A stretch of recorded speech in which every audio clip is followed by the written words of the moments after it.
Bueno, bienvenidos y bienvenidas. Hoy tenemos la segunda clase del curso centralizado de consumos problemáticos y tenemos la suerte de contar con el licenciado Alberto Calabrese. Acá Alberto, el doctor Brahim me dejó un breve resumen de presentación, él no va a poder estar presente hoy. Alberto Calabrese es sociólogo, trabaja hace más de 4 décadas con la temática de consumos. Es director de la Diplomatura sobre Consumos Problemáticos de la ASM y de la carrera de especialización de la Universidad Nacional del Tucumán. Es asesor de la CEDRONAR y del FAT, que es el Fondo de Ayuda Toxicológica. Esta es la primera institución del país que comenzó a trabajar con la temática de consumo y este año cumple 55 años de trabajo. Una breve presentación. Alberto, sí, ya te dejamos la palabra a vos.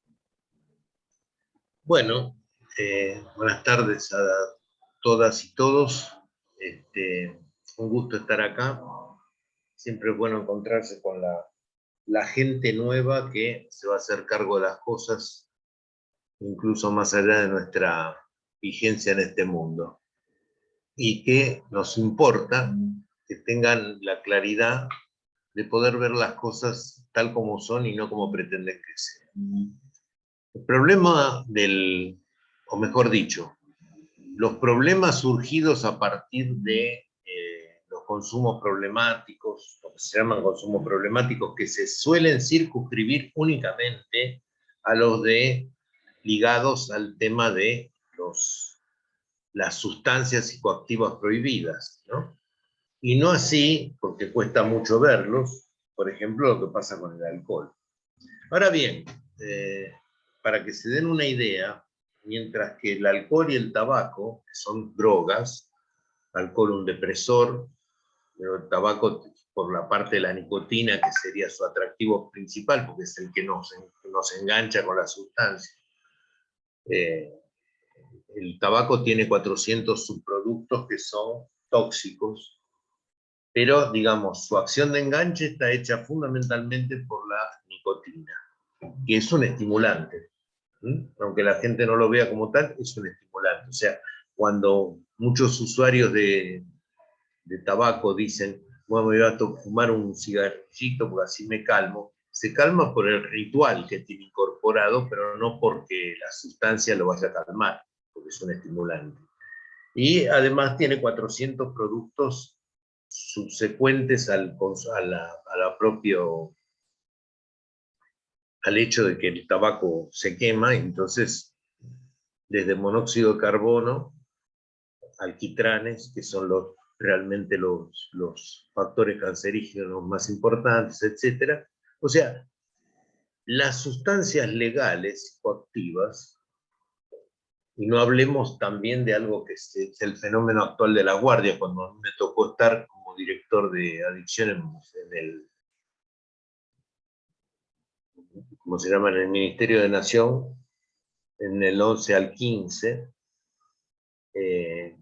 todos los servicios que recorrí en mi trabajo, pues yo he estado en muchos, con distintos gobiernos, con muchas funciones de responsabilidad, tanto en la CEDRONAR como la Comisión Nacional en su momento, como el Comité de Políticas Públicas sobre Drogas, etcétera. He tenido mucho camino institucional y me ha permitido eso viajar por todo el país y conocer a los protagonistas en muchos casos, los servicios, y ver que justamente en estos momentos se está produciendo algo que es singular, que es el hecho de la mezcla de alcohol y psicotrópicos y psicofármacos como causa fundamental de la entrada a los servicios de atención, ya sea de toxicología como de emergentología, de terapia intensiva, con las intoxicaciones más severas. O sea, algo que ni se registra, porque tenemos tal idea sobre lo que es una droga mala, porque está en un índice artificial, o sea, un nicho que se ha construido artificialmente. Entonces vemos solamente a esas sustancias. El resto de las sustancias o de los comportamientos compulsivos no se ven. Y los comportamientos compulsivos son tantos como posibilidades tiene el hombre de fabricarlos. Al trabajo, al sexo, a las otras sustancias, a determinados deportes, al fisioculturismo, a la comida, a la bulimia, a la anorexia, etcétera, etcétera, etcétera. Es infinito esto, infinito. Y probablemente las víctimas en muchos de estos casos son mayores. Les quiero decir también, para que vean y pongan el tema en escala, porque si no, si yo estoy seguro que si en este momento abriéramos, esto fuera un debate abierto en una clase, aunque después quiero decir dos cosas que se me habían pasado. Una, el que no entiende algún concepto, por favor levante la mano, yo lo vuelvo a explicar, no tengan, no se obstaculicen en ese sentido. Que no se entienda, Alberto, entonces sí. sí, y Sí, ya que aclarás eso, también aclaramos que si por algún motivo no les anda el audio, que pueden dejar en el chat algún comentario y nosotros te lo retransmitimos. perfecto. Y después Gracias. vamos a liberar unos minutos para que podamos discutir algunas cosas que nos hayan quedado, que no estemos de acuerdo, que queremos dar un ejemplo, lo que se les ocurra. ¿Mm? Lo que quiero entonces subrayar, que hay una cosa muy curiosa. La Convención de Viena del año 61, que es la que pone en escala internacional el hecho de la prohibición de determinadas sustancias, por supuesto no puso a todas las sustancias posibles, porque para que se den una idea, eso ya me lo enseñaba mi padre, que fue el titular y luego profesor emérito de toxicología de la UBA. Cuando se hablaba tanto de la marihuana, él se reía, decía, mira, en las plazas de Buenos Aires, y lo tenemos estudiado, me mostraba justamente una especie de escala que se había hecho en la facultad, con todas las drogas que se conseguían en las plazas de Buenos Aires, que eran más de 60, que tenían propiedades alucinógenas más importantes que la marihuana, solamente que no estaban prohibidas, entonces nadie les llevaba el apunte. Muy pocos conocían que esas sustancias existían. Y ahora entonces les voy a explicar qué tiene que ver la prohibición con esto del consumo. Entonces, primero les doy un número general que es muy importante. Según la Organización Mundial de la Salud, el alcohol y el tabaco forman parte de las llamadas 50 escalares, o sea, las 50 enfermedades más importantes por las cuales más gente está afectada y muere. Entre ellas están el tabaco y el alcohol. Todas las otras sustancias sumadas no entran en esa categoría. Marihuana, heroína, cocaína, todas ellas sumadas no entran en esa categoría. Sigan sumando, porque ahora después viene la revelación de por qué pasa esto. La otra cosa es que, según también la Organización Mundial de la Salud, no tengo por qué no creerlo, hay un total de 300 millones de personas, que parece mucho, que es 10 veces, casi 8 veces la población argentina, más o menos, poquito menos, 7,60 más o menos, que sería la población más o menos del Brasil, están afectados por problemas de consumo. ¿Pero con qué prevalencia? ¿Saben lo que es la prevalencia? ¿No? La cantidad de sustancia o de lo que fuere que pasa en un periodo de tiempo determinado. Acá estamos hablando de una prevalencia a nivel 1 por año. O sea, personas que consumen una droga, de la forma que fuere, en un año. Y esto da 300 millones según los cálculos oficiales. Pongámosle que el cálculo oficial no sea exacto. Pongámosle que fuera el doble.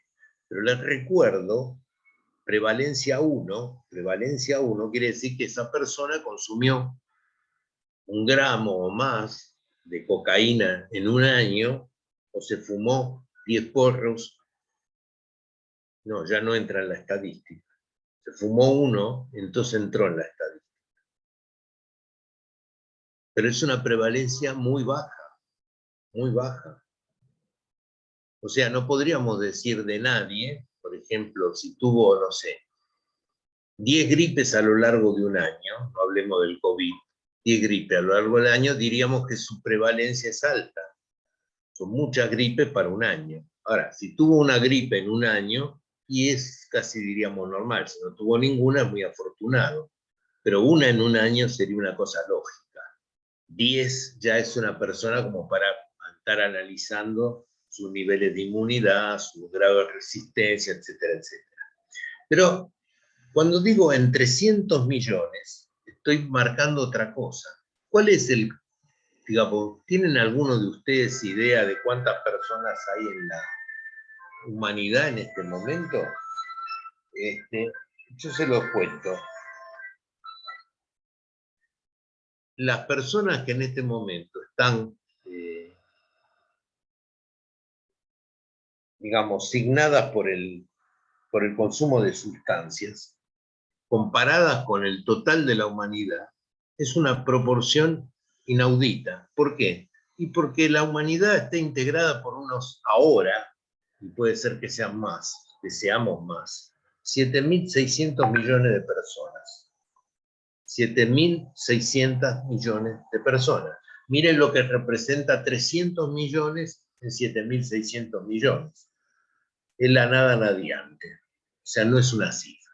Sin embargo, en el país y en casi todo el mundo hay una secretaría específica para el tema. Hay un edificio entero de Naciones Unidas en Viena que se dedica a los temas de drogas. Hay tratados bilaterales, multilaterales por agrupaciones como el Mercosur, qué sé yo, la OEA, la OMS, por todos lados. Todo está lleno de organizaciones que firman tratados bilaterales. Para que se den una noción, Estados Unidos tiene 51 agencias estatales federales, o sea, de primer nivel, que están ligadas directa o indirectamente al tema de drogas.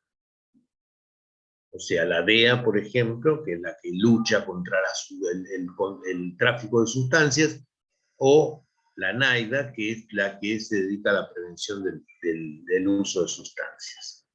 51 agencias, por ejemplo, el FBI tiene un departamento de droga, la CIA tiene otro, los servicios de las Fuerzas Armadas lo mismo, los servicios de las policías estatales lo mismo, etcétera, etcétera. El Servicio Secreto de los Estados Unidos, la DGI o la Agencia Federal de Impuestos también.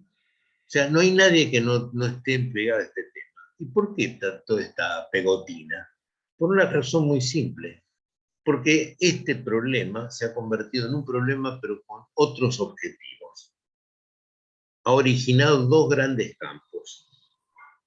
Uno es el campo del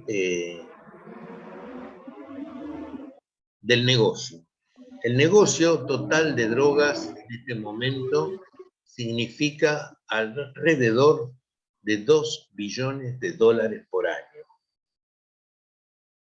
2 billones de dólares matemáticos. No ustedes vieron que los anglosajones hablan de 2 billones cuando quieren decir 2.000 millones. No, yo estoy hablando de 2.000 millones de millones. Es una cifra pavorosa. Es una de las 3 grandes patas de la economía. Si ustedes la hicieran desaparecer hoy, mañana estamos con un default interesantísimo en todo el mundo. Tenemos otros problemas económicos que voy a empezar a tratar. Les quiero comentar que yo básicamente cuando enseño los posgrados tengo 2 grandes materias, una que se llama Sociedad y Drogas y otra Geopolítica de las Sustancias. O sea, que a mí me interesan, por supuesto, los temas que tienen que ver con la expansión de un fenómeno, su impacto económico, sus relaciones políticas, su variante financiera y todo esto. Ustedes me dirán, ¿y esto qué tiene que ver con mi atención? Y yo le digo mucho. ¿Saben por qué? Porque ustedes están trabajando sobre un producto que fue creado para ser manejado de esa forma. El subproducto se llama adicto, no importa que sea un consumidor o un abusador, ¿eh? Es adicto por un lado y por otro lado es una persona que tiene que ser vista con ojos distintos. Entonces, si es adicto a la comida, no va a ser visto con los mismos ojos. No va a tener un derecho penal que se está ocupando de él. No va a haber una secretaría de la gordura. Lo digo en términos así burlones, o de la obesidad. No va a existir. Como no hay una secretaría de la esquizofrenia o de la depresión, cuando que sabemos que son... La depresión está estipulado por la Organización Mundial de la Salud, que es la enfermedad del siglo. Que a partir de ahora, de la segunda década, va a ser la gran enfermedad de la salud, que la salud mental va a tener que hacer frente para todo este siglo que estamos corriendo, siempre y cuando no hagamos macanas mayores como algún enfrentamiento atómico por el mar de la China, o el Báltico, o el Mar Negro, qué sé yo. Cosa que me permiten ver mi manejo de la geopolítica para entender la geopolítica de la droga y que habla de geopolítica general. Y ahí uno descubre muchas cosas que parecen incógnitas, pero no son incógnitas, son realidades de lo que no. Ese es un gran acerto para entender por qué se prohibieron las drogas. Porque, entre otras cosas, descubrieron, después de la prohibición, que ahora les voy a explicar rápidamente de qué se trata, descubrieron que las drogas originaban un negocio fantástico. ¿Y quiénes son los beneficiarios primarios? Bueno, los que se dedicaban al narcotráfico. Ok, ¿y quién más? Y los funcionarios, policías y no policías, judiciales, etcétera, que se beneficiaban con las coimas que se les daban acá y en cualquier lugar del mundo. No es un fenómeno argentino, ¿eh? No se van a creer que somos los únicos que hacemos macanas en ese sentido. No, no. Les puedo mostrar unos cuantos ejemplos. Les voy a contar uno bien dramático. Todos los años de Perú va la mejor cocaína del mundo, que se llama blanca, tipo 4 ceros en la harina, bueno, algo por el estilo. Primer nivel, carísima. Entra por el del norte de México, la zona de Juárez, Tijuana, hacia la zona norte en Estados Unidos, San Francisco, San Diego. Desde que entra a Estados Unidos a 400 toneladas, hasta que marcan el precio de droga FOB, o sea, en puerto del mercado de Nueva York, y ese precio marca el precio del mundo, no sufren, entiéndanlo bien, por si no lo entienden, no sufren ningún tipo de caución. Esto es, no pierden un gramo en todo el camino. Y es un camino zigzagueante a lo largo y a lo ancho de Estados Unidos que va estableciendo algunos depósitos, algunos canjes, etc. ¿Quién recibe a este paquetazo? Generalmente del lado de México lo comercian los Zetas, que es un grupo que se escindió del ejército, fue entrenado por el ejército y se dedican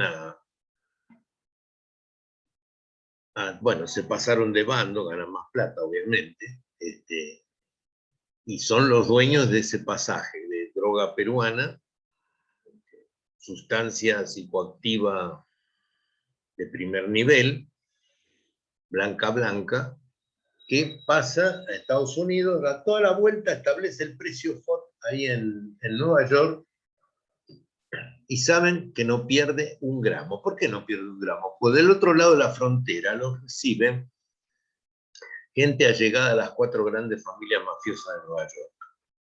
Esas 4 grandes familias no son todavía los que se veían de los años 30 en las películas, con unos trajes cruzados, con corbatas blancas y camisas rayadas negras, sino gente que ya sus hijos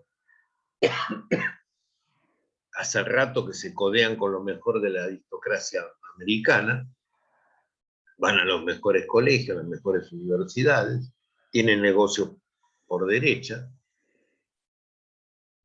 fundamentalmente, y acá entra un concepto bien sociológico, pertenecen. Así como los grandes duques del pasado en su momento fueron señores sangrientos que le sacaron el reino a otro a patadas y a degüello, y hoy están haciendo el cortejo de la reina de Inglaterra o de España o donde fuere, y entonces se los trata con una deferencia total, pero tienen un pasado oscuro. Los mafiosos hacen exactamente lo mismo. Lo único que están queriendo es entrar a las altas cumbres. Son profundamente capitalistas y quieren su lugar en el mundo. Y para eso lo logran que algunos hacen los negocios sucios y otros se pulen y entran a tallar, y ya hoy mucha gente que proviene de ese ambiente son diputados, senadores, etcétera, jueces, ¿eh? Y por lo tanto pueden proteger los negocios. Esto es lo notable. El que no entiende esto está creyendo en esta película de policías y ladrones o cowboy buenos y forajidos malvados, y entonces todos los buenos están de un lado, todos los malos están del otro, y la lucha es entre no, esos son macanas, eso para sport, no tiene ningún valor. La prohibición de drogas, que tiene 61 años de internalización, o sea, de estar en todo el mundo, lo único que produce es grandes negocios por un lado y control social interno por otro. Y cuando conviene, produce control sobre países, regiones, poblaciones y personas, en ese orden. O sea, yo quiero controlar un país, pongámosle Colombia, que tiene una regurgitación, un movimiento social importante. ¿Con qué salió el almirante que acaba de retirarse de la Cuarta Flota, del Comando Sur de Estados Unidos, ahora reemplazado por una mujer? Dijo: tenemos que ir en cualquier momento a fumigar a Colombia. De vuelta. En el Valle de Cauca, que es donde fumigaron proficuamente, en este momento las aguas están contaminadas, los chicos nacen con malformaciones, lo mismo que los terneros y los corderos, la gente sufre cáncer de piel 4 veces más alta que toda la tasa colombiana. O sea, están muy castigados, y hubo 1 millón de desplazados del Valle de Cauca, 1 millón de personas que se fueron. Entonces, claro, ahora hacen lo que se da la gana, políticamente hablando. Pero eso no fue un golpe al narcotráfico, eso fue un golpe a disidentes políticos de origen izquierdista, como la FARC. Esa es la verdad de la historia. Entonces, cuando ustedes les cuenten otra cosa, no es así.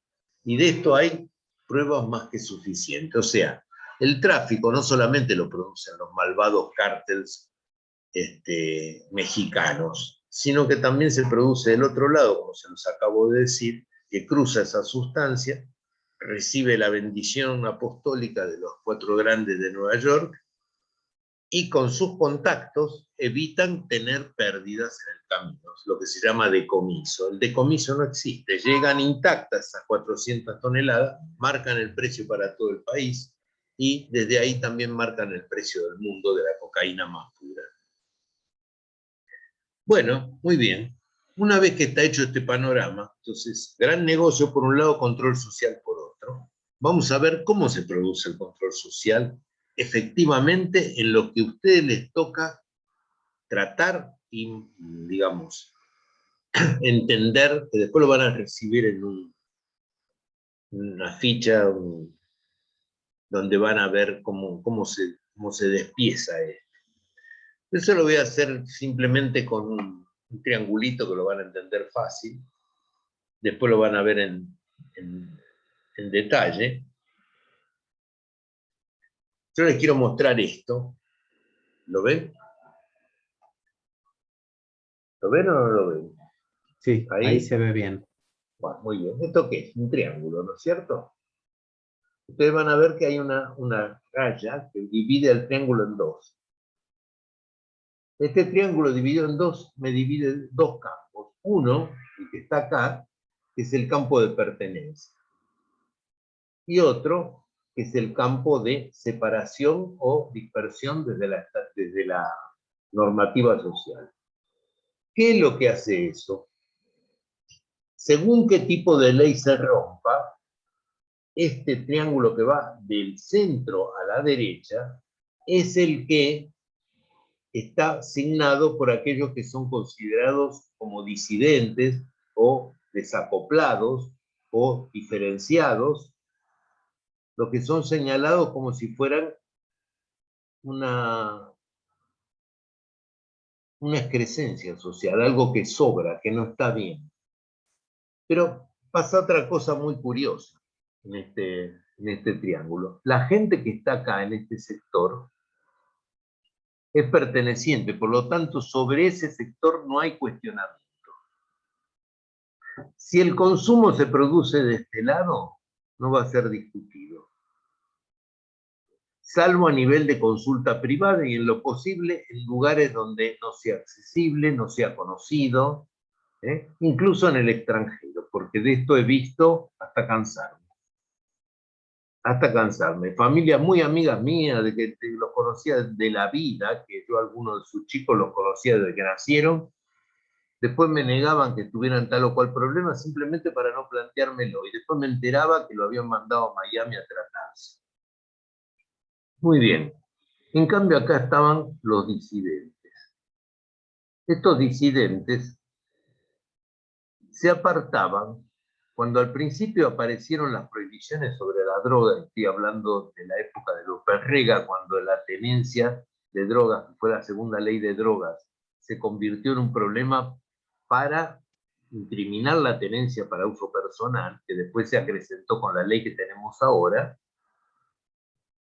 Ustedes saben que la primera ley de drogas en la Argentina, hecha en la época de la dictadura de Onganía, sin embargo, como estaba hecha por dos liberales, que eran Borda, civilista, y el doctor Soler, que eran dos grandes liberales, dos muy buenos juristas, pero que consideraron, con toda lógica, que la tenencia para uso personal no era punible. No era punible. Entonces, en cambio, las leyes, la de López Rega y la que vino después, que es la que tenemos ahora, la 23737, consideran que aquella persona que consume droga está en este sector. En este sector. Y que según el grado de separación que tiene del lugar normativo, que va para la derecha, entra en un grado de marginalidad. Los pasos que se dan del centro a la periferia, la teoría clásica sociológica lo llama desvíos. Desvíos respecto de lo que es normativo a lo que es separado, total, o sea, marginalizado. ¿Van entendiendo esto? ¿O hay alguna duda? Bueno, sin embargo, yo esta teoría, digo, tiene dos déficits. Uno, no considera todo lo que está en esta parte. Esta parte del triángulo está intocada y acá también se produce consumo. Esto que permite, como de acá para allá, generalmente contabiliza aquellas personas que son de pertenencia del centro hacia abajo. Y el problema de las sustancias es un problema social global. ¿Por qué? Como casi todos los problemas, hay dos cosas que ustedes tienen que aprender sobre problemas sociales complejos. Una, no existe ningún problema como no existen cosas sencillas. Cuando uno le pone un objetivo, o sea, los pone en un objetivo, ¿se acuerdan del vidriecito que se usa para estudiar algo en un microscopio, ¿no? Y después acerca el microscopio, ninguna cosa que aparece como algo circunstancial deja de tener potencia y vigor e incidencia. No hay nada que sea superficial. O sea, todo depende de cuándo y cómo lo vemos y con qué intensidad lo estamos observando.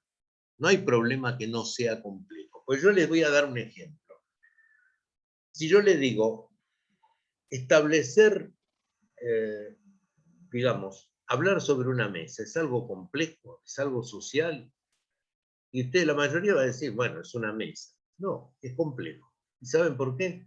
Porque la mesa no es solamente un concepto abstracto sobre objetos objeto cuadrado de madera con 4 patas. Porque ustedes saben perfectamente que los objetos para hacer una mesa son múltiples.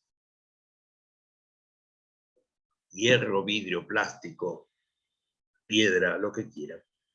Hay de todo en materia de mesas, con un pie, con 3 pies, con 6 pies, con 8 pies o patas. O sea que ese concepto de tabla con 4 patas, en la práctica tiene 100 representaciones más. Pero no es solamente eso para adquirir complejidad. Yo, por ejemplo, si fuera ministro de Industria, a lo mejor me tengo que plantear si fabricar mesas es algo que al país le conviene o no en estas actuales circunstancias, porque tiene la ventaja de no agregar insumos del extranjero y es una industria genuina. Pero puede venir otro que dice, no, es más barato importarlas a pesar de todo, no importa el trabajo. Esto ha sido la discusión en este país durante los últimos, especialmente los últimos 8 años. O sea, ya ahí le agrego otra complejidad a la fabricación. Después la fabricación es por grandes consorcios o por pymes. Otra cosa es si hay mercado interno para esa fabricación. Otra discusión es si es un producto exportable o no.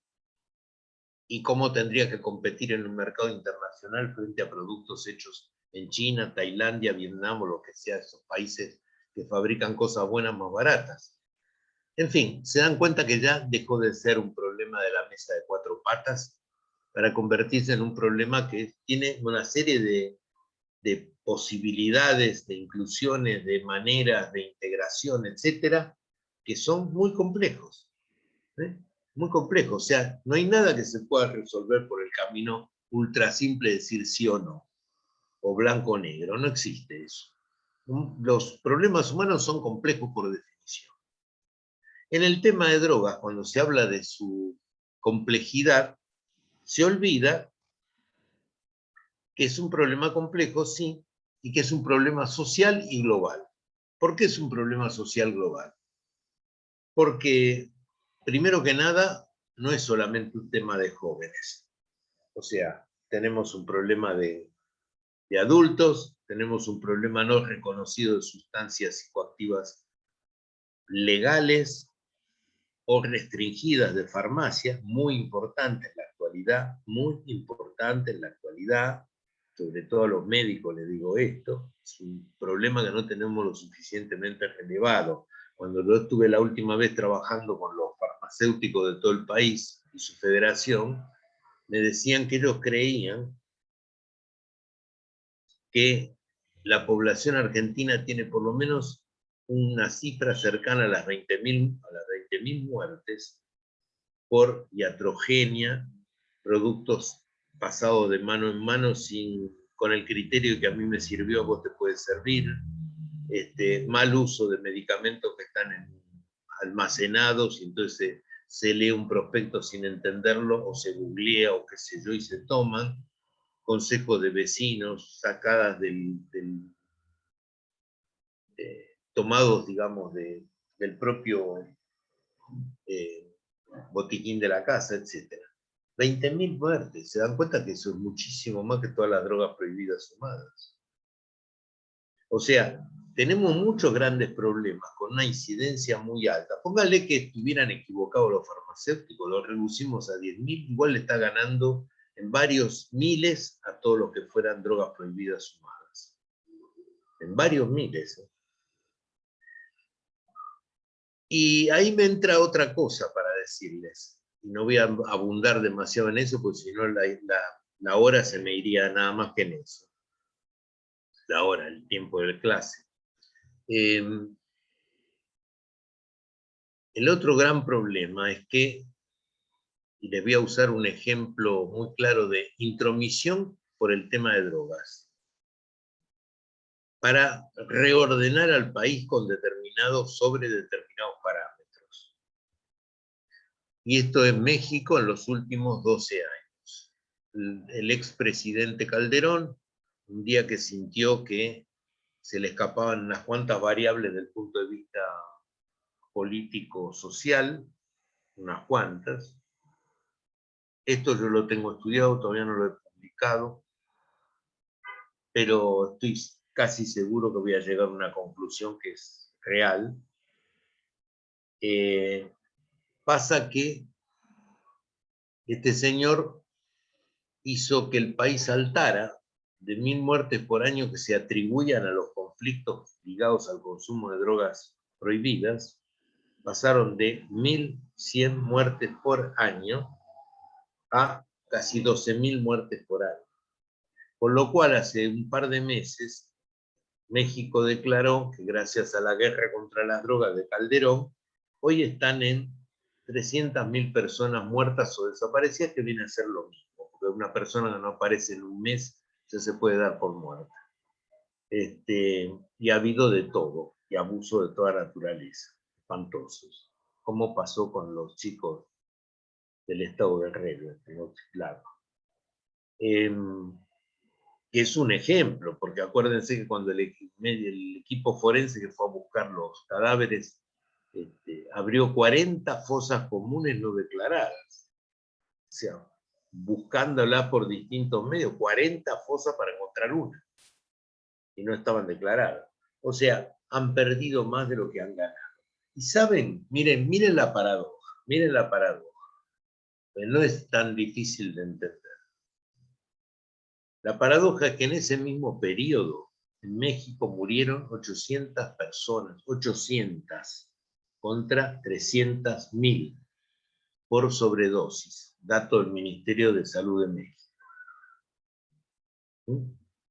Entonces hay que fijarse mucho cuando la gente sale y los filósofos que tenemos por televisión, modelo de Checopar, Feynman, esa gente, ¿no? Que siempre están dándole cuerda a este asunto de una forma medio terrorífica, se olvidan que con esa manija, lo único que va a servir es para aumentar las víctimas.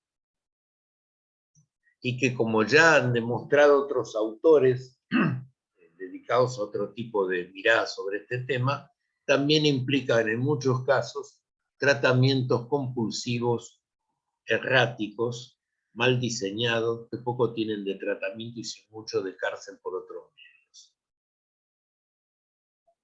Y ustedes saben a qué me refiero. Pero lo que les quería decir, porque me había quedado en el tintero, es que estamos frente a un problema social global. ¿Por qué?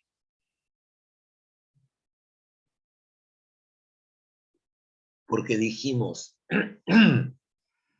esto no es un tema de jóvenes solamente. También hay adultos, también hay gente de la tercera edad que tiene más consumo de determinados fármacos para poder sostenerse en una vida que ya no adquiere sentido. También no está solamente en la geografía de Buenos Aires o de Rosario o de lo que sea, está en toda la geografía del país o del lugar que ustedes quieran estudiar, abarca distintos estamentos socioeconómicos y etarios y de inscripción urbana o rural o semiurbana. O sea, todos los parámetros que ustedes quieran analizar se dan. Por lo tanto, ya no es el problema de las drogas, que no quiere decir nada. El problema, es decir, el problema de la droga, como decir, el problema de los autos. Hay que poner coma y qué cosa es problema. El problema de los autos, que es la contaminación, los accidentes, qué sé yo, el exceso de calor que se genera en una ciudad con pocos lugares donde corre el aire. Hay 20 millones de cosas para analizar, pero no es una, son todas ellas sumadas. Con esto pasa lo mismo. Bueno, dicho esto, ya les dije cuánto vale el negocio. Hay una cosa más que quiero agregar, que tiene que ver con unos interesados que no aparecen, pero que están muy interesados. Y es no solamente el malvado traficante, sino aquellos que le facilitan la vida al malvado traficante. Y eso puede haber gente involucrada del Poder Judicial, del Poder Policial, del periodismo, que da noticias en falso, y de tantos otros que hacen la vista gorda cuando podrían hacerla de otra forma, por una parte. Y por otro lado, el sistema, hoy el gran beneficiario de todo esto en escala mundial es el nivel bancario y financiero. Recuerden, para los que no lo saben, póngaselo en la cabeza, que cada 6 dólares que tenemos circulando en el mundo, 5 van a parar offshore, o sea, paraísos fiscales. Con lo cual, la economía actual, la economía moderna, por eso pasan lo de las, digamos, las cuestiones subprime, las evoluciones de las rentas de casas artificialmente infladas en el precio, que fue lo del 2008, por ejemplo, y la posterior en España y en Europa. Todas estas especulaciones tienen que ver con una moneda. Cuando yo estudié economía política, en su momento, que era parte de la formación de la sociología que a mí me tocó, me acuerdo que una de las cosas que se decían claramente es que ninguna economía se sostiene sin el correlato de lo productivo. O sea, cuando uno va a una fábrica a decirle, ¿cuánto vale tu negocio? Y vale, pongámosle 10 millones. ¿Por qué? Y porque yo fabrico tanto, produzco, termino tanto, pongo en el mercado tanto, exporto tanto, etcétera, etcétera. Ahora, mi forma de cobrarle una acción, si esa fábrica tiene una acción que vale 100, por decir algo, es decirle, bueno, pagámela. ¿Y con qué lo va a pagar? Con lo producido y con lo que tiene para producir, con esas dos cosas. Ahora, si la plata está en un paraíso fiscal y ya no existe como cosa tangible, es tan aérea como hablar del valor del uranio de Marte. Es una cosa hipotética, no es real. Bueno, las sustancias ayudan a este tráfico ilegal hipotético. Entonces, digamos, vuelvo a decir, porque esto puede parecer áspero para una persona que está con el tema de tratamiento, y a mí que me importa todo esto, sí les importa por una razón muy simple. Porque el adicto, o al que se le dice adicto, tiene dos condiciones encima, por todo lo que acabo de explicar.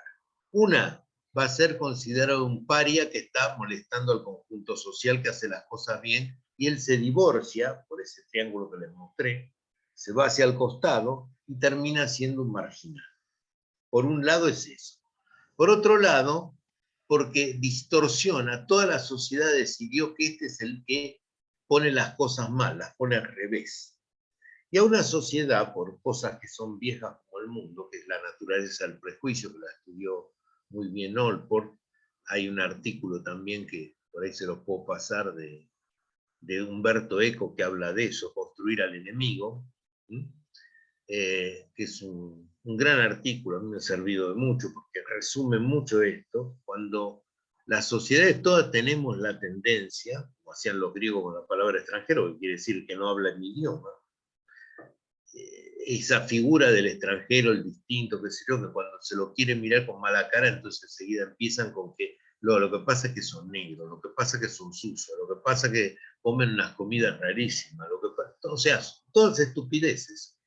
Porque pongámosle que coma las comidas raras, con no comerlas yo está bien. O sea, no me vienen acá a hacer comer con las cucharas en la mano y de prepo me van a comer, a dar su comida rara. O si son sucios me van a hacer que yo lo huela. Entonces son estupideces, son propias características del prejuicio que se llama deformar para condicionar y excluir. Recuerden eso, deformar para condicionar y excluir. O sea, el otro es tan diferente que merece la mirada reprobatoria y expulsante. Y fíjense que esto es lo que hacemos con los adictos, o con los supuestos adictos. Usamos una característica que viene del modelo médico clásico, del modelo médico sanitario, que es, frente a una enfermedad que se supone infectocontagiosa, la identificamos, la enucleamos, o sea, la aislamos, y en lo posible la excluimos. Por ejemplo, operamos y sacamos. Cuando hacemos lo mismo con personas, las identificamos, las aislamos y eventualmente las excluimos. ¿De dónde las excluimos? Y de los canales, digamos, usuales de la sociedad. Por eso vienen los castigos que son legales y los castigos que son ilegales. Y por eso mucha gente que dicen estar haciendo tratamientos que no hacen, porque son todas reglas de autoritarismo para resolver lo que no tienen en palabras posible de hacer, se dedican a hacer de cárcel por otros medios. Entonces castigan impunemente, distorsionan las cosas, arbitran la vida de la gente que está dentro. Yo he visto, qué sé yo, desde comportamientos tontos, si se quiere, que es cuando una persona se despierta y quiere ir a orinar y decirle, espera, porque a vos te toca, te va a salir número 30. Y el tipo no da más. Y sin embargo, pues una forma de que él aprenda a dominarse, qué sé yo, todas estupideces. Ninguno de ustedes seriamente que se dedique a tratamiento me puede sostener que alguna de esas medidas tienen un criterio que pueda ser terapéutico. Es nada más que besanía, o sea, sadismo puesto en función de una medida ordenatoria de algo. Eso es la besanía. Y entonces lo que nos planteamos es lo siguiente: ¿qué hemos hecho con las personas que tienen problemas de adicciones? Las hemos excluido de los canales normales. Por eso me parece muy bien, obviamente, que pasen cosas como la del Árvales, que de alguna forma, aunque haya limitaciones y dificultades y todo lo que sea, me gustaría, por ejemplo, que ese servicio tuviera 5 veces el tamaño ambiental que tiene, porque la verdad que hacer todo eso en ese ambiente es muy poco útil. Restringe mucho la actividad. Y también me parece a mí que siguiendo a la ley de salud mental de la ciudad como a la salud de nación, si todos los hospitales generales albergaran en sus departamentos, que antes se decía de psicopatología, que deberían todos ser de salud mental, albergaran a estas manifestaciones adictas, sean legales o ilegales, no tendríamos el problema que tenemos. Porque lo más importante de todo esto es darnos cuenta, y esto es otra cosa que le digo especialmente a ustedes que son los que se van a hacer cargo de esas rotaciones, tanto quienes los dirigen como quienes la van a simplemente hacer el trabajo, digamos, de lo cotidiano, no vean a un adicto como un hombre con el tercer ojo, o que si lo vemos de perfil van a ver que tiene un aura de color verde, o que cuando se enoja empieza a echar espumarajo verde por la boca. Son personas igual que nosotros. Tienen un padecimiento que muchos de nosotros lo tenemos en otro punto, o por otras razones. Simplemente pensemos en los tabáquicos que hay entre nosotros. Profesionales y qué sé yo, que saben perfectamente cuál es el daño, pero lo hacen igual. Lo que pasa es que no tiene esa condena social y lo pueden seguir haciendo. Pero no es que estén... Lo que pasa es que las drogas te ponen en una situación peligrosa, algunas, otras no. De hecho, la droga que es legal y más impacto social dañino tiene es el alcohol, y es legal. Si ustedes se toman la molestia de estudiar lo que se llaman hechos de sangre, que son los delitos cometidos a partir de la ingesta alcohólica, o sea, mejor dicho, delitos cometidos generalmente entre personas familiares, vecinos, cercanos, que por un motivo incidental se convierte en un enfrentamiento.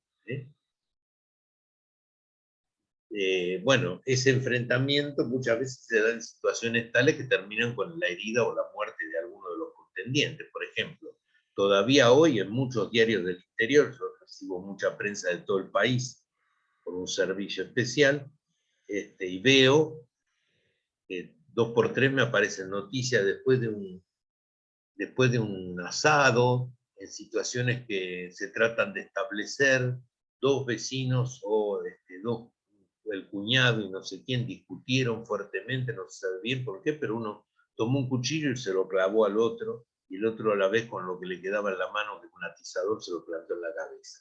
Esto es muy común, y esto se llama alcohol. Rencores anteriores, conflictos anteriores, digamos, desinhibidor cortical como es el alcohol. Primera fase del alcohol es esa, la desinhibición cortical. Entonces ahí se actúa. Bajo la influencia del alcohol se hacen muchos más crímenes que con marihuana, cocaína, heroína y qué sé yo qué sumada. Por suerte en la Argentina no tenemos más que un consumo marginal de opiáceos de farmacia que se están usando en muchos casos, que tienen que ver en algunos casos con profesiones que están cercanas al manejo de los mismos, ¿no? Enfermeros especializados, personas que trabajan en anestesiología, en determinados servicios de terapia intensiva, etc. Ahí se suelen dar también consumos problemáticos de esas pseudomorfinas artificiales. Bueno, estamos ya para enfrentar, no sé si lo común con ustedes es que tengan un break o que sigan, cómo es la cosa, eso me lo dicen los organizadores. Como vos prefieras, Alberto. No, como ustedes digan, pues la gente la conocen ustedes, como están cansados, no están cansados, siguen, no siguen. Yo tengo cuerda para mucho tiempo, así que no me hago problema por eso. Quizás. Tenemos tiempo hasta las 5, con lo cual por ahí aprovechamos este momento de parate para ver si hay alguna pregunta, ¿no? Bueno, Acá, dale, hagamos parate. ¿no? Seguís, digamos. Ahí estaríamos. No sé si hay alguna Si hay pregunta. alguna pregunta, encantado.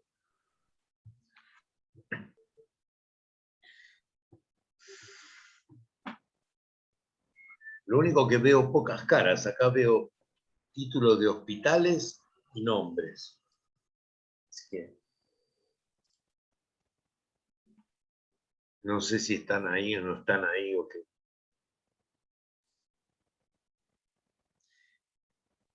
Bueno. Ahí, Valentina, ¿vos querés decir algo? ¿Levantaste la mano?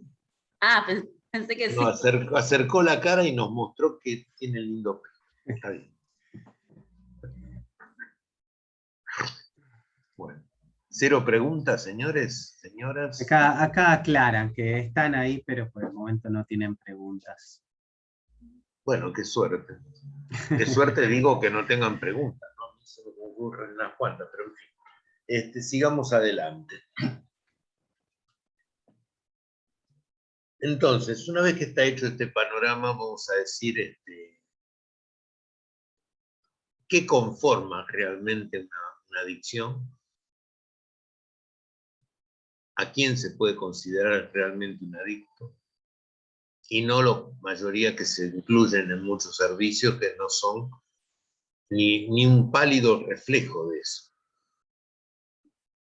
Yo diría que una persona que tiene problemas de adicción es como innegable en su acción, como que no se puede ocultar de otra manera, no hay forma, no hay manera.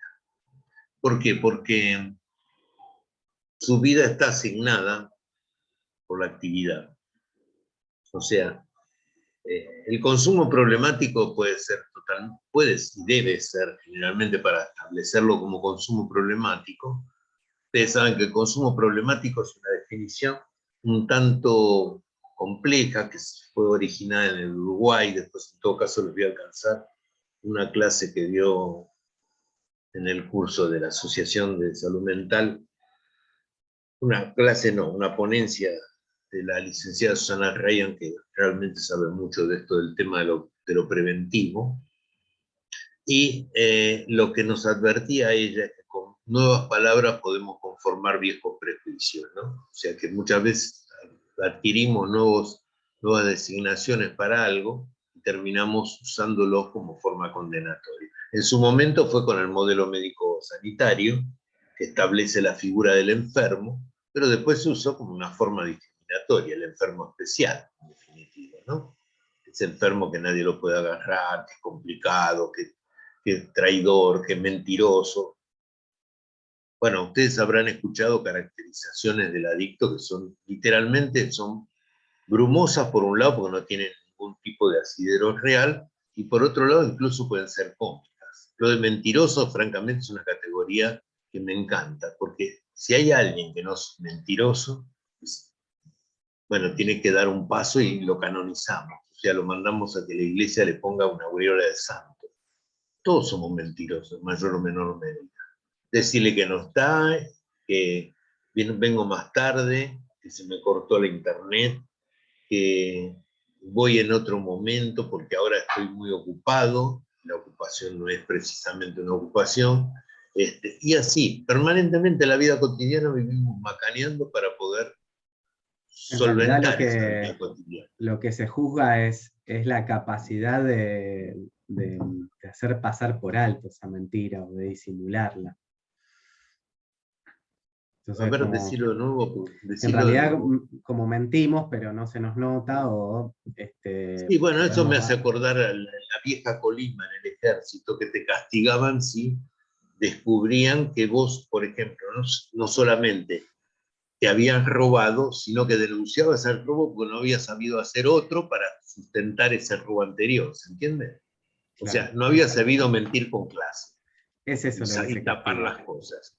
Es tapar las cosas. En cambio, en este que está enjaulado y lo tenemos como para escarmentar a los demás, decimos, ve que es un mentiroso, dijo tal cosa, no cumplió, que esto, que el otro, cuando que esto es parte de, digamos, de la forma, digamos, de comunicación nuestra, es parte de eso, es la mentira. Dependerá, por supuesto, grave mentira, tipo de qué daño hace esa mentira en particular, una mentira en particular, si involucra la vida de otros, etcétera, etcétera. Pero convengamos que en lo cotidiano, mentir es parte del movimiento que hacemos entre personas. Bueno, pero a los adictos se les atribuye una capacidad de mentira particular, que siempre están listos para decir un mentirón para zafar incluso de las pautas de tratamiento y qué sé yo. Ahora bien, si tenemos una categoría especial de personas para tratar, también somos una categoría de personas especial para ser tratantes. Y eso es peligroso, porque si alguien se erige en el especialista de, a partir de que soy el único que puede tratar con la diferencia, nos estamos adjudicando una característica que no solamente no es real, sino que hace a considerar que nuestros pacientes son especiales y yo soy especial por atender a ese tipo de pacientes. Me lo han dicho gráficamente, alumnos en plena clase. Yo hago esto porque, bueno, soy de los pocos que lucha contra la muerte. Le digo, lo mismo puede decir un bombero, una persona que está en terapia intensiva, otra persona que se dedica a salvatajes en el mar, qué sé yo. Hay tanta gente que lidia con la muerte. Hacerte de esto, primero que no todos los casos son mortíferos, ni mucho menos. Yo si hay algo que tengo, adictos vistos. Y no puedo decir que todos sean casos mortíferos, casos que nos ponen en el riesgo de vida o muerte. O sea que es una categoría falsa. La otra es, yo hago esto a pesar de, por ejemplo, yo sé que este me puede asaltar, pero así todo lo atiendo. Hay alguna cosa como de un preludio para que se le asigne la categoría de mártir potencial y algún premio por hacer eso. Y la otra cosa que a la gente le encanta es sentirse especiales, como que tiene una condición que saben enfrentar lo difícil en un momento dado, más allá que no hay profesión, no hay parte del acontecer humano. Algunos son más suaves que otros, qué sé yo. Que en un momento no determine cosas para decidir que no sean serias. A lo mejor no tienen ese potencial de estar jugando en un momento determinado con la vida o la muerte, pero convengamos que tienen más riesgos de afrontar un tema, digamos, vidrioso, cercano a la muerte, un ambulanciero que hace emergencias toda la noche que una persona que atiende adictos en un servicio cualquiera. O sea que hay que ser un tanto artificioso y creído de las propias cualidades como para enarbolar esa nueva, como que estoy haciendo algo en particular. Yo creo que cuanto más cercano a la realidad de los demás pacientes se lo trata, simplemente entendiendo que lo epifenoménico, y ahí tengo diferencias con algunos psicoanalistas, no con todos, en el sentido de que hacen esta cosa así tan elegíaca sobre la propia sustancia, que lo que me está esperando a mí es esa sustancia, que puede ser esa u otra, puede ser el tabaco, hay unas cuantas canciones sobre eso, o el alcohol, fumando espero a la mujer que yo más quiero, etcétera, que también a lo mejor no le da para un acto importante, pero sí para morirse de cáncer de pulmón, con lo cual no deja de ser mortífero. Y uno está tratando ese tabáquico y también está frente a un caso que es digamos, eventualmente puede llegar a ser una complicación mortífera, haciendo la decisión de que todos somos, como decía Heine, somos de la muerte. O sea, la primera premisa que tiene que aceptar cualquier vivo es que somos de la muerte. O sea, sin la muerte la vida no tendría sentido. Justamente porque morimos, somos finitos, que las cosas las pensamos de determinada manera y nos sirven también para ver lo parcial y lo no resolutivo ni definitivo que tienen nuestras acciones. Entonces tenemos que asumir eso como parte de las cosas positivas y negativas de la vida. Y eso sirve también para afrontar los casos de la tarea que tenemos con un adicto o con quien sea, el motivo la persona que nos motive a trabajar con ella.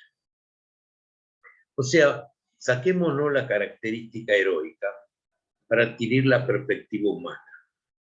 Porque lo más importante que va a tener que establecer alguien que se pone a trabajar sobre esto es tratar de entender a quién tiene enfrente. Cuánto esconde con el consumo y cuánto olvida con ese consumo. Yo siempre digo que las drogas tapan y destapan con la misma eficacia. ¿Qué tapan? Las verdaderas motivaciones para llegar a ese consumo excesivo. Y que destapan a la vez todos los motivos que hay para que esa persona llegue a ese consumo, que quedan subsumidos a su vez nada más que en la expresión del consumo. O sea, me drogo, bueno, ok, eso no es una explicación en sí de nada.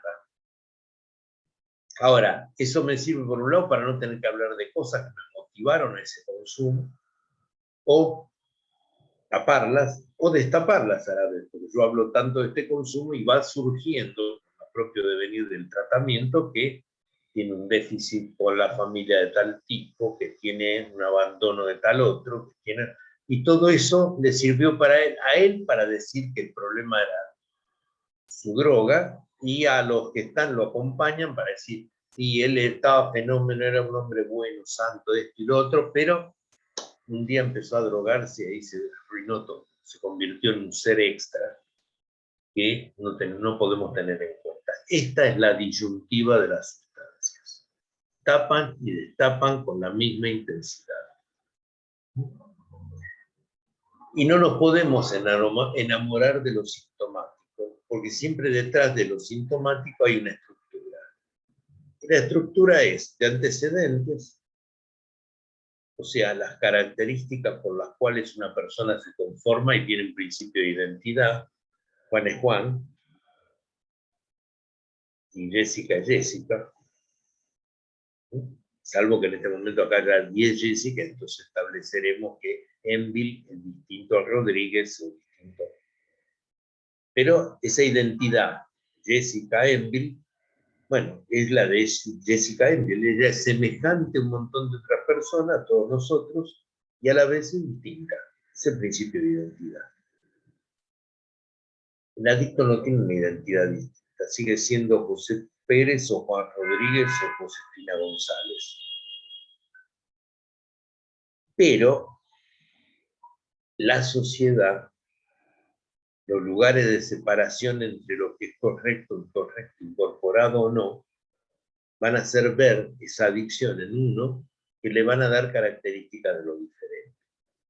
Pero cuando uno escucha explicaciones desde los modelos clásicos, le hace matrimonio médico-sanitario más ético-jurídico, que es lo que conforma una ley, como la 23737, o sea, esto es dañino por esto, lo otro, atenta contra la salud pública, y por si no te acordás tiene tales penas. Ese es el matrimonio perfecto entre lo médico-sanitario y lo ético-jurídico. Y ese matrimonio conlleva a dos cosas. Una, que curiosamente esas definiciones le hacen olvidar a los que yo les mostré en el triángulo que estaban a la izquierda, porque son los pertenecientes. Esa gente, aunque se drogue, no la vemos. No la vemos. ¿Ustedes tienen idea de lo que pasa en los boliches buenos de Buenos Aires en cuanto al éxtasis? Casi nula es la información que tenemos. ¿Ustedes tienen idea de, aparte de la tranza de todo tipo, de otras características, etcétera, de lo que significa la falta de, digamos, de parámetros o referencias de tipo de conducta en un boliche moderno donde está todo más o menos autorizado? Lo único que puede llegar a faltar por ahí es el agua, porque se cobra caro para poder manejarse con las metanfetaminas. Éxtasis, para ser concreto. Pero ahí no se ve, paradojalmente ahí no se ve. Y si van a verlo, si van a observar, van a encontrarse con la misma característica cuando van a un pub bueno, uno de estos que son tan de moda, qué sé yo, y van a entrar ahí, más allá que el ambiente es diferente, estamos hablando del boliche donde se baila, un señor que muy paquete, que anda, que dispone de dinero y toma whisky de primer nivel, que cada copa se la cobran una fortuna. En realidad con una o dos copas le pagan la botella, pero no importa, el señor gasta ahí y se toma hasta que está pasado de copas. ¿Alguno va a hacer un estudio sobre eso? No. El policía de la puerta lo más probable es que lo acompañe al auto, que le para él mismo en un taxi para que se lo lleve a su casa. Ahora, y estos son casos que me ha tocado ver, no estoy imaginando nada. Si en la esquina hay un consumidor de Tetrabric que está, digamos, pasado en la segunda etapa del alcohol, cuando está expansivo, haciendo chistes, y que se le hace un poco de ruido, termina durmiendo en el calabozo de la comisaría. Donde muchos se mueren, siempre pasa, no hay invierno que no pase, de hipotermia por justamente su estado que lo lleva al frío indefectiblemente, por el exceso del alcohol lo lleva a una hipotermia importante, que se agrava porque la noche fría, bueno, ahí tienen una muerte por sobredosis alcohólica y falta de cuidado. Que lo hubieran arreglado con una bebida caliente y una manta. Pero no va un calabozo sin mantas, frío, una heladera para un invierno menos de 0 grados, se mueren. Lo he visto muchas veces, no estoy imaginando nada. Entonces quiere decir que hay lecturas y lecturas. Y estas lecturas muchas veces nos atraviesan a todos nosotros. Y nos hacen, sin querer, espero, discriminadores. Y a la vez ciegos frente a lo que es el mismo problema en otro lugar. O sea, el condicionamiento social de lo que se llaman adicciones o consumos problemáticos o abusos de sustancias, etcétera, de la forma que quieran denominarlo. En realidad el consumo problemático es algo muy específico, porque un consumo problemático puede ser una persona que nunca tomó, un día toma y toma mal, y como no sabe manejarse, ni sabe lo que está tomando a lo mejor, termina en una guardia con un episodio toxicológico severo. Y puede ser un consumo problemático ya establecido en tiempo y espacio, que sería la zona del abuso, ¿no? Cuando hay regularidad temporoespacial. O sea, que algo se repite, por ejemplo, el que no puede dejar de tomar tal medicamento que se lo recetó la vecina, pero ella dice que, o él dice, que eso le sirve para dormir. No está específico, bueno, es un hipnótico, es simplemente un tranquilizante, pero está acostumbrado. Regularidad, todos los días a las 11 de la noche. Y espacio, irme a dormir. Ahí tomo. Si me paso de eso, a lo mejor tengo un consumo problemático que me pudo traer un problema en sí. Generalmente, el consumo problemático de la persona que es adicto, o sea, que es todo el tiempo, la definición de adicto es muy sencilla, es todo el tiempo. O sea, su volición, sus intenciones, sus capacidades, que siempre están dirigidas a conseguir su objeto de deseo y de concreción, y se identifica tanto con ese objeto que termina siendo sujeto y objeto de una sola cosa. Ahí tenemos un problema adictivo. Y en ese problema adictivo, por supuesto, vamos a tener un consumo problemático que puede tener muchas secuelas. Ahora, también vuelve a pesar la cuestión social. Si la persona parte, digamos, del centro del cuerpo hacia abajo, va a ser visto. Si del centro para arriba, va a ser escondido. Me pasó hace poco, en una fiesta donde una persona cumplía 50 años y aparecieron los hijos de Juan, de Pedro, de José, de Juanita, de Pepita, de Bebita, de qué sé yo quién. Eran todos, en su momento los habíamos conocido como chiquititos, ahora eran muchachos grandecitos. Cuando nos fuimos de la fiesta, tipo 3, 4 de la mañana, me encontré con todos los pibes en los alrededores del lugar donde se hizo la fiesta, tirados en la vereda, el que no vomitando, él ya lo había hecho, se habían tomado hasta el agua los floreros, o sea, habían tenido un consumo problemático, sin duda, sin duda. Pero tan albergado estaba en el sentido que podía pasar, que salvo a mí que me preocupo, no vi otra gente y la mayoría de los que estaban adentro eran padres de ellos. No vi que salieran a buscar a ver qué pasaba con ellos. Era como parte de lo que estaba acordado que podía pasar. Y tampoco son edades como para empezar tan tempranamente con borracheras tan fuertes. Bueno, así que lo del consumo problemático, pónganlo siempre, úsenlo con precaución. Pero entonces, vamos a considerar que hay, perdón, un segundo.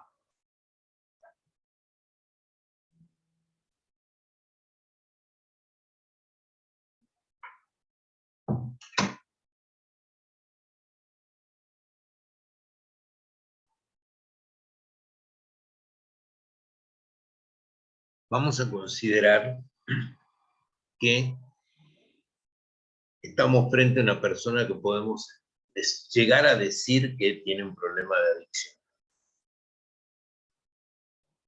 Vamos a suponer también que esta adicción es a sustancia psicoactiva prohibida, pero podría ser a otra cosa. Esta persona va a tener, cuando la decodificamos, que va a ser al revés, es como cuando uno pesca. Podemos empezar a entender al pescado, o sea, cuando el pez se convierte en pescado, podemos empezar a entender qué lo llevó hasta ahí. ¿Por qué se supone que lo encontramos en tal lugar del río y no en otro? ¿Por qué la corriente pudo haber favorecido que apareciera esta especie o no? Etcétera. Hay un montón de variables que van a intervenir para que este suceso se dé. ¿Y qué es lo que se da en el antecedente? Las cuestiones que tienen que ver con la biología de esa persona, el proceso de identidad, o sea, lo identitario de él es esa persona y es única, se rompió el molde, y también los hechos que sean intrapsíquicos, biológicos básicos, y todo eso que lo conforma.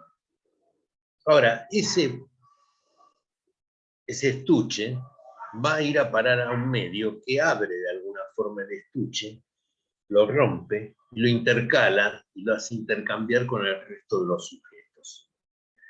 Y además tiene 3 estamentos donde insertarse, que serían su grupo de afectos inmediatos, lo que solemos llamar familia, pero para mí es un concepto pobre el de familia. Y les digo por qué. Porque muchas veces cuando decimos familia, lo decimos con un sentido emblemático y clásico. La familia como tal nunca existió tal como la imaginamos. Cuando uno estudia historia de las familias a lo largo del tiempo, van a ver que formas de hacer familia hay millones, no una ni dos. No es papá, mamá y los 2 chicos con el perro y el canario, y la abuela si por ahí se coló. No, pueden ser 2 tíos, puede ser un tutor, puede ser, qué sé yo, una institución, puede ser una familia de otro tipo de composición diferente absolutamente, pero que lo toma a ese chico con afecto. Puede ser también una adopción espuria, en el sentido que lo adoptaron para explotarlo en el trabajo, ¿sí? Que pasa, en mucho caso conocido de esto. O sea, lo mejor que puedo decir sobre una familia es que es el grupo de afectos concurrentes, aceptados y compartidos. Concurrentes, aceptados y compartidos. Eso es lo que puedo decir de una familia. Pero la familia esa que salen en las propagandas, donde suelen subirse al auto flamante con el perro y están todos contentos, la mujer sale sonriente, el marido también, y suben los 2 chicos, eso es propaganda. Hay familias así, sí, pero no son todas. Y son las únicas, y si no, a las pruebas me remito, no habría tantas separaciones si fuera todo tan ideal como se supone. Y hay veces nos llevamos sorpresas con familias que no están constituidas en la clásica, que tienen un grado de solidificación y de intercambio con sus hijos muy importante. El otro día estuve con un señor que adoptó en su momento, a 3 personas, 2 mujeres y un varón, con HIV de nacimiento. Los crió a los 3 como si fueran sus hijos. De hecho, están inscritos como tales. Pero ese señor hizo de papá, mamá, sacó del medio todos los fantasmas de esos chicos y los tiene ahora, que ya no son chicos, son gente grande que a la vez tiene sus propias familias. O sea, pudo constituir algo más allá de lo que hubiera dicho el parámetro de la lógica sobre cómo tiene que ser constituido.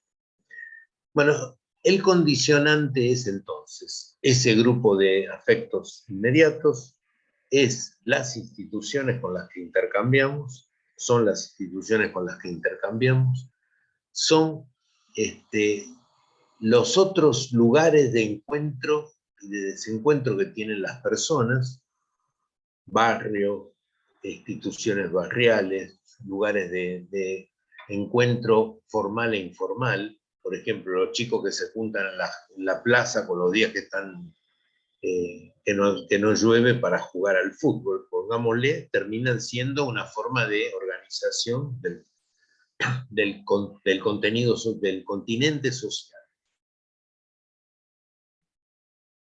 Otras instituciones convocantes, como las laborales, las de inclusión por gusto de determinada especie, culturales, etc.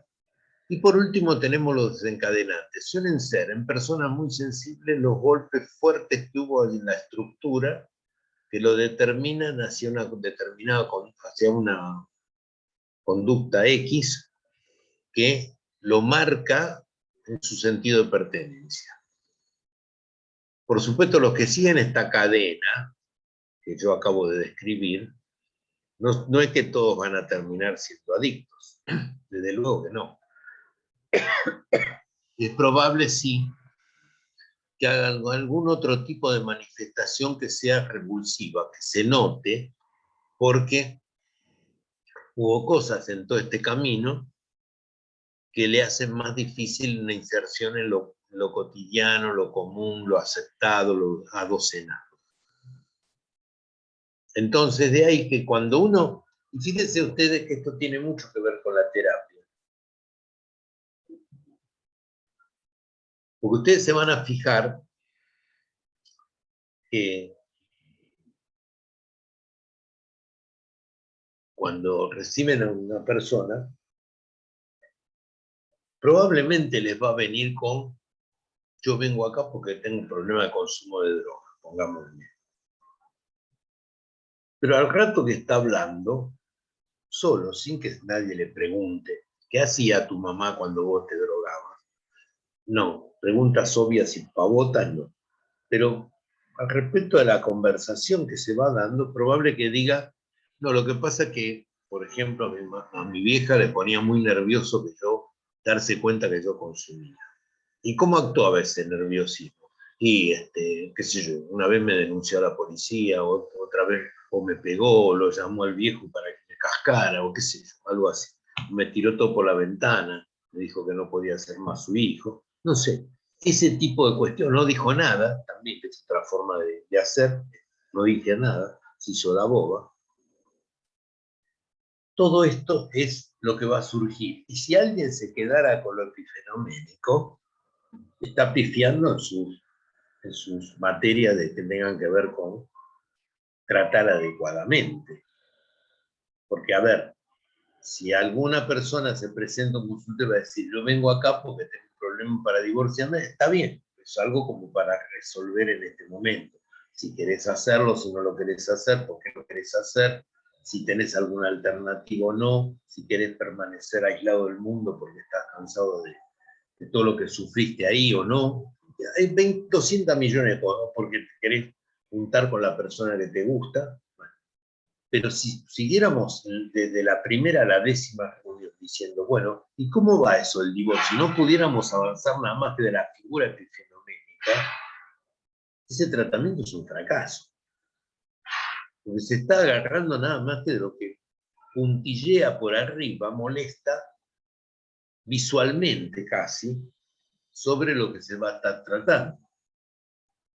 Lo que importa son las motivaciones por las que esta persona viene acá, las motivaciones que lo impulsaron a hacer lo que llama la atención como sintomático.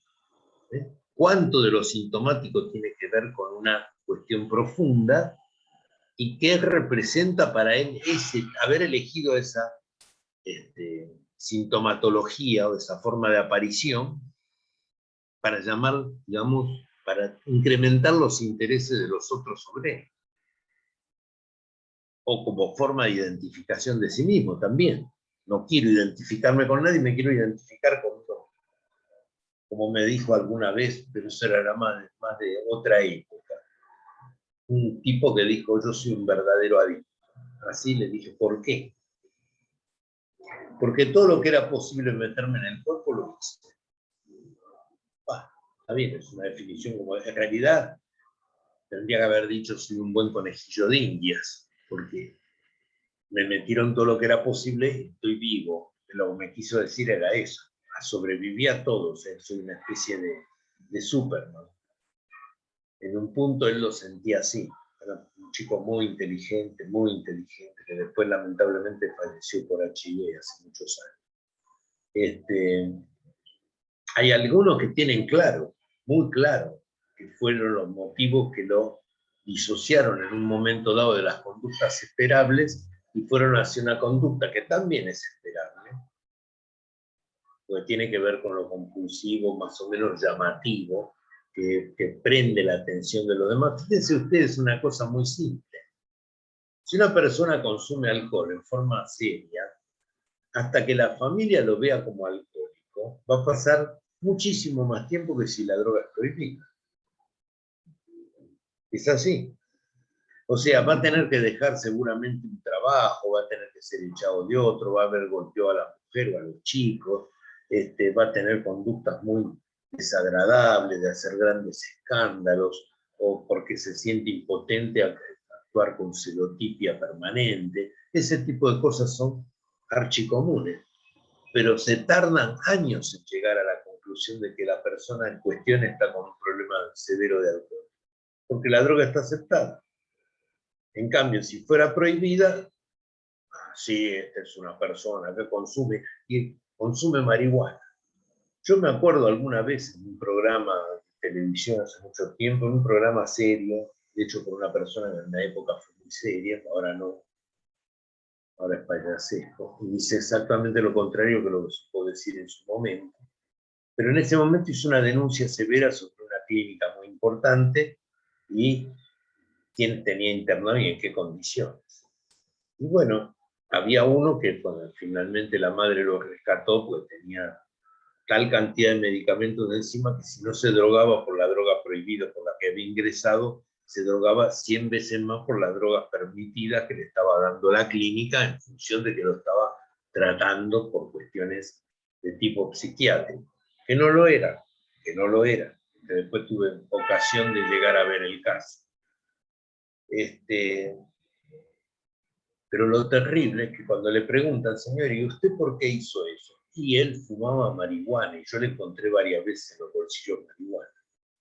Y la clínica, por supuesto que de escrúpulo cero, la aceptó, lo metió adentro y lo trató.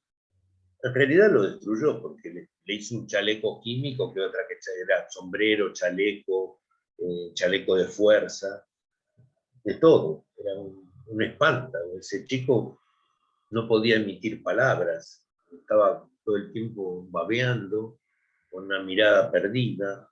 Era una cosa espantosa. Y bueno, esos tratamientos son archicomunes.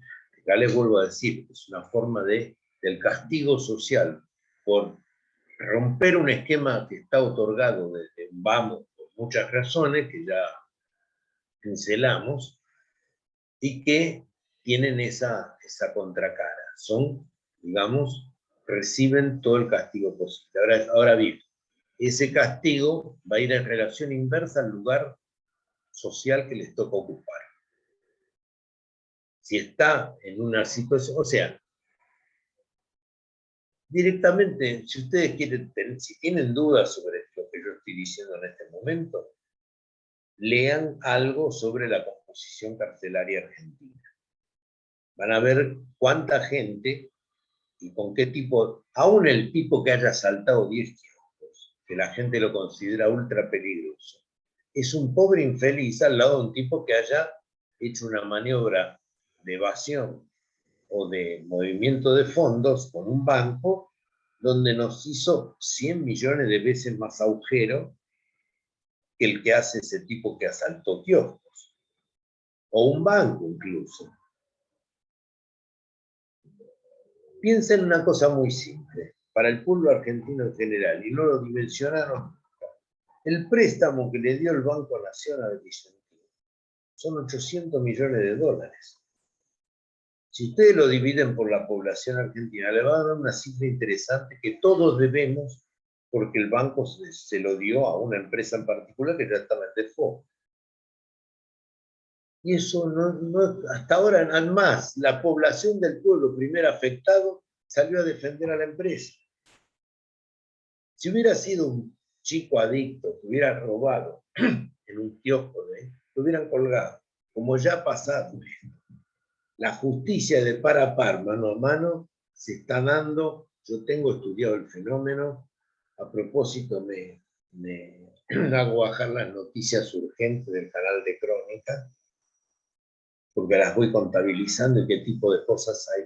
Las muertes por ejercicio de muertes o heridas graves, lesiones graves, gravísimas, por lo que se denominan conflictos de par a par, donde una de las partes entiende que está ejerciendo el derecho de réplica al delincuente y el castigo al mismo, por serlo, se convierten en una fuente inagotable. Todos los días pasa algo de esto. Al que lo golpearon, lo mataron, lo estrangularon, le cortaron las manos por robar en una ropa de un tendedero. Los casos que yo tengo acumulados son espantosos. Y el consenso social de los que transmiten esa noticia, como el propio canal, es como, bueno, hicieron lo que tenían que hacer. Y a la vez, el conjunto de la sociedad de eso ni se entera, de los otros que agreden a su conjunto tampoco, y a la vez condena y castiga a gente que hicieron nada, pero que cumplen esa función de chivo expiatorio, de enemigo, de persona a ser considerada fuera del sistema porque está agrediendo al sistema, porque si el sistema había dicho que el consumo de drogas era un problema severo, él no tendría que haberlo dicho. Alberto, Sí, señor. por las dudas te aviso, estamos a 15 minutos. Y lo tengo presente. Mi reloj está delante mío. Perfecto. Bueno, yo no tengo problema, yo puedo parar acá. Podría escucharlos a ustedes, pero espero que haya preguntas, porque si no, sigo hablando, no voy a tirar el tiempo.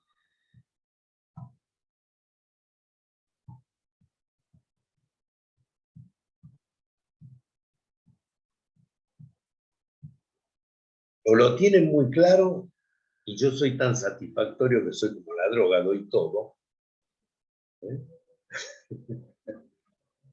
Acuérdense que la droga es plural, son drogas siempre. Nunca hablen del problema de la droga, el problema de las drogas en todo caso. Es plural. Hay millones de sustancias de la naturaleza, de la farmacia, y que son psicoactivas, y de la composición. Por la famosa droga de diseño son eso. Químicos que trabajan para los poderes digamos, de negocios sobre drogas, hacen permanentemente combinaciones, hoy por hoy más en el campo de las metanfetaminas, pero también incurren en otros campos, y van haciendo diseños que hoy están y mañana no están. Entonces, cuando Naciones Unidas llega a estabilizarlos y a decir que son, digamos, que no se pueden usar, ya están reemplazados. Y tienen otra ventaja enorme, digo de paso. No necesitan de campo de cultivo, no hay exploración aérea para saber dónde están, no hay seguimiento satelital. Pues, piensen que en 2 habitaciones de hotel, un grupo de 3 personas químicos habilitados con algún ayudante extra pueden armar éxtasis para la ciudad de Buenos Aires por 2 meses en 3 días. Así, para que lo vean lo fácil que es armar este negocio sin necesidad de cultivo gigantesco, ni qué sé yo. Por ahora tienen vigencia. Por ahora Ahí tenemos una manito levantada que le podemos dar la palabra. Parezca la mano levantada, por favor. Voy a poner un segundo la cámara porque para que conozcan mi cara, por lo menos que estoy hablando. Perdón, te escucho mal y confuso. Habla con más claridad o más cerca, no sé. No, digo que voy a poner la cámara para que me vea cuando le pregunto. Bien. No, es que a mí me pareció, es viene un poco tarde la pregunta porque pasamos como varios temas en su clase, pero me pareció muy interesante esto de la identidad del adicto, ¿no? De que usted decía, uno es Juan, Juan tiene ciertas características que lo hacen Juan, y enseguida cuando se consume pasa a ser adicto. Y esto que tiene una reacción, digamos, en el que lo trata, que es también, yo trato diferente, por lo tanto yo también soy diferente. Digo, más allá de la cuestión egocentrista sí, digamos, o soberbia, de decir yo trato lo diferente, por lo tanto soy especial, ¿usted cree que hay algún beneficio más atrás de eso, más allá de satisfacer el ego o la soberbia del médico, del profesional tratante? Puede haber otros que son más deleznables. Por ejemplo, la persona que quiere ejercer su poder sobre alguien que lo siente debilitado. Puede ser también que le guste mucho ese criterio de la especialización, que crea como una cosa así que le da un aura especial de sabiduría. Puede ser también que crea porque, bueno, yo conozco un par de personas que por lo menos de la boca para afuera siempre están declamando, y son gente conocida en este tema, están declamando que están, por ejemplo, vino un día ese señor y me encuentra por la calle y me dice, vengo de ver algo arrasador. Me cuenta un caso que, bueno, para los que estamos en esto es un caso. Y me dice, como siempre, el gran camino fue la droga. No me estaba diciendo nada significativo. Me estaba diciendo una paparruchada, una estupidez. Porque el caso, por las pocas cosas que le pesqué, tenía razones más que suficientes para manifestarse de una forma compleja con drogas sucínicas. Si había consumido drogas, bueno, ok, era una circunstancia más, pero no era el problema de esa persona. El problema de esa persona tenía que ver con un montón de cuestiones de tipo afectivo, de evolutivo. La persona me dio la impresión que era muy, que le faltaba maduración, mucha. Y bueno, el camino de las drogas es lo que definió esto. No, no definió nada. Se le puso ahí incluso para llamar la atención de alguna forma. O sea, eso para mí es otra de las cosas graves, motivadoras. De esa gente que se cree el discurso, digamos, de la caución, de andar retirando sustancias, de la lucha contra, de que está haciendo una lucha especial, que es el destino, como dijo también otro personaje muy conocido de esto, dijo, es el último desafío moral del Occidente. Bueno, pobre Occidente, anda muy mal como para que este sea su último desafío moral. Esto me parece una estupidez. Realmente hay 100 millones de cosas mucho más graves. Y si me las pongo... Perdón, yo lo preguntaba porque si bien no implica la temática, pero también hay una cuestión que va más allá de la sustancia. Digo, en la salud mental también hay una cuestión de especialización, de tratarlo diferente, que va más allá del entorno por sustancia, digamos.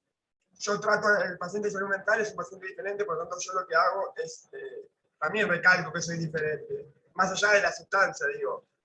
Esto es un poco más general. Bueno, yo eso creo haberlo dicho.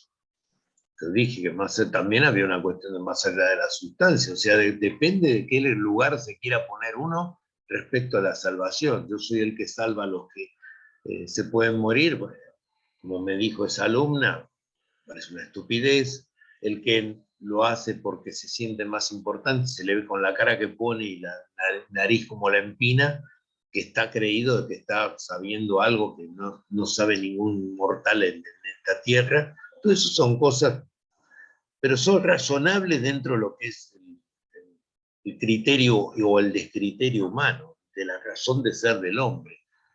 Lo que está sumando, digamos, es atendible, sí, en la salud mental, pero te diría que se da en infinidad de campos, donde la gente cree que habla de determinada forma, entiende determinadas cosas y es especial. Entonces, ellos son los que pueden hablar de eso. No es el único lugar, ¿no? Créeme que no. Pasa que este es el que nos convoca hoy acá.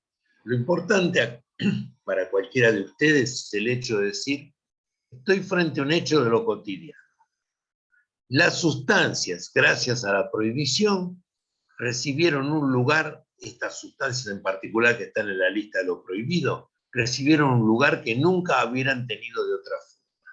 Es más, a principios del siglo pasado, del 20, muchas de esas sustancias se podían comprar en cualquier herboristería o farmacia, como casi todas tenían su laboratorio de armado de recetas magistrales, y se recetaban para cosas muy comunes, tos de niños, dolores y trastornos estomacales, las más variadas, hasta que le pusieron el San Benito de lo prohibido. Ahí las convirtieron en algo especial y a las personas que las consumían en especiales también.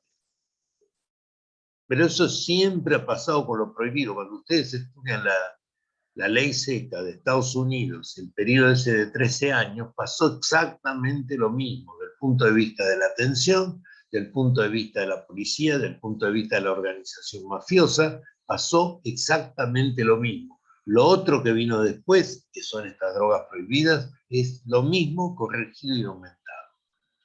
No tengo más tiempo de explicarles todo esto, pero para todo esto hay una explicación, por supuesto. Muchas gracias. No, por favor. Gracias, Alberto. Vos mencionaste Te ese texto. mencioné a vos por lo pronto, ¿viste? Te Por lo puse pronto nombre y me di apellido. por aludida. Mencionaste este texto tan lindo de Humberto Eco, de Construir el enemigo, que quizás vos decías lo podemos facilitar, yo creo que tenerlo. Bueno, Y quizás dáselo, por favor. pueda ayudar a la pregunta de residentes de ahí del Elizalde, que está por demás interesante. Me parece fenómeno. Es un texto muy válido, muy válido. Que habla cómo hacemos del otro un otro no identificable, no correspondiente, y entonces tiene alguna característica que ya lo radia de nuestro conocimiento y de nuestra aceptación. Y esto lo hacemos permanentemente. Desde cosas ínfimas, como decir la competencia absurda entre profesionales A y B, sería lo mínimo, hasta cosas máximas, como por ejemplo, que no sé, que todos los inmigrantes de tal lugar de nuestras fronteras son todos bobos, todos ignorantes, todos sucios, todos malos, tienen todas las características del daño, provocando a la inversa un fuerte estadio racial que se traduce muchas veces en agresión, porque ellos con su sistema de trabajo de todo el conjunto de los migrantes, todos juntos, detrás de determinados objetivos, consiguen cosas y bienes y apropiaciones que no son propias de los otros, y han terminado con agresiones o quemados ellos y quemados sus casas o lo que fuere. Estoy hablando concretamente del caso de muchos bolivianos. Como no reconocerle la condición humana, y cuando no toleran que alguno de ellos, de uno de esos morochos que se tildan acá de otra cosa, que es más desagradable, sean capaces, sean inteligentes, y qué sé yo, cuando que son pobladores de mucho, mucho más tiempo que cualquiera de nosotros. Haya llegado en barco, en avión o caminando. Pero ellos llegaron caminando hace 20.000 años y han sido parte de civilizaciones muy importantes. Es más, según cualquier tipo de estudio etnográfico, en muchos casos, por ejemplo, todo lo que tuvo que ver con el Imperio Inca, como es el caso del actual territorio boliviano, norte argentino, norte, sur de Perú y norte de Chile, tuvieron que ver con un desarrollo que, salvo con la cuestión del acero, por todo lo demás era muy superior a los conquistadores españoles, que los ganaron por una cuestión armamentística y ciertas cosas que tenían que ver con leyendas, organización, pelea interna de ellos, porque estaban justo en una lucha intestina entre dos herederos del trono. Pero si no, era un pueblo inteligente y mucho más evolucionado, sabía mucho más de agricultura, de astronomía, de construcción que lo que sabía un europeo promedio. Piensen que después del Imperio Romano, durante 1000 años, hasta el Renacimiento, o sea, hasta del año 400 y pico hasta el 1500, Europa realmente era un cascajo, ruina de ruina directamente. Y esos son los que después conquistaron, así que eran bárbaros disfrazados, y así se portaron, así se portaron. Bueno, estamos casi en hora, quizás podemos invitar a si hay alguna pregunta, alguna participación breve. Ahí, Nicolás Meyer, vos que preguntabas sobre una bibliografía específica, escribinos en el chat, así vemos la posibilidad de agregarla al mail que enviamos con bibliografía. Invitamos ahí a alguna última intervención y cerramos.